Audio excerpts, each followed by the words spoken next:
যে যেভাবে পারছে তরুণরা এগিয়ে যাচ্ছে। আমাদেরকে বিশ্বাস করে তাদের এই টাকাগুলো আমাদেরকে দিচ্ছে। আমরাই পারবো এবং আমরা দেশের দায়িত্ব নিয়েছি, এই দেশকে আমরা গড়ে তবেই থামবো ইনশাল্লাহ। আমরা তরুণরা কিন্তু এখন আমাদের দায়িত্বটুকু যতটুকু সম্ভব আমরা কিন্তু চেষ্টা করছি। আমি আমার কথা যদি বলি, আমি আমার পক্ষ থেকে কিন্তু যতটুকু সম্ভব, যেমন আমি মনে হচ্ছে আমি স্টুডেন্ট, আমার পড়াশোনার পাশাপাশি আমার পরিবারের খেয়াল প্লাস আমার পাড়া প্রতিবেশীর খেয়াল রাখা উচিত। আমি সেটা খবর নিচ্ছি, রাখছি।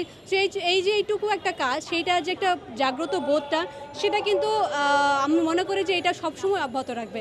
আর তরুণরা দেখা যাচ্ছে যে তারা পরিষ্কার পরিচ্ছন্ন করছে, সো এটা কিন্তু কারো অর্ডার মেনটেন করছে না, স্বেচ্ছায় কাজ করছে।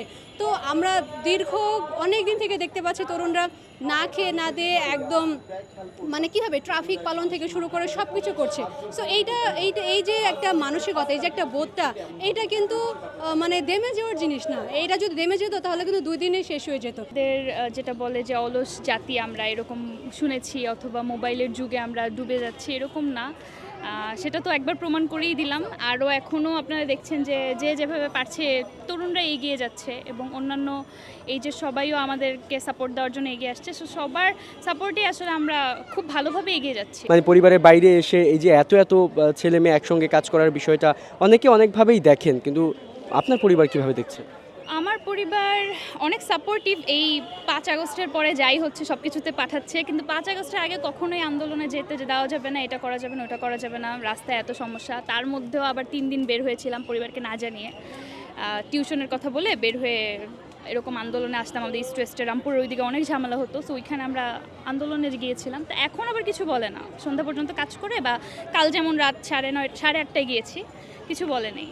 আমরা উদ্যোগটা নিয়েছি যেন এই যারা ক্ষতিগ্রস্ত হয়েছে তারা যেন এই পুনর্বাসন বা তাদের যেই ত্রাণ সামগ্রী, তারা যে খাবার যে সংকটটা আছে, এইগুলো যেন তাদের পোষণ হয়। এজন্য আমরা আর কি সবাই মিলে সমাজ থেকে, পক্ষ থেকে ছাত্র সমাজরা এই উদ্যোগটা নিয়েছে। আমি যদি প্রথমে বলি যে আসলে কি বার্তা দিচ্ছে, আমার মনে হয় সবথেকে বড় বার্তা হচ্ছে বিশ্বাস। সবথেকে বড় বার্তা, বিকজ যেই মানুষগুলো এখানে আসছে ছোটো থেকে শুরু করে একদম শেষ বয়সের মানুষ পর্যন্ত এখানে আসছে, এবং তারা আসলে সবথেকে বেশি যে কাজটা করতেছে, আমাদেরকে বিশ্বাস করে তাদের এই টাকাগুলো আমাদেরকে দিচ্ছে।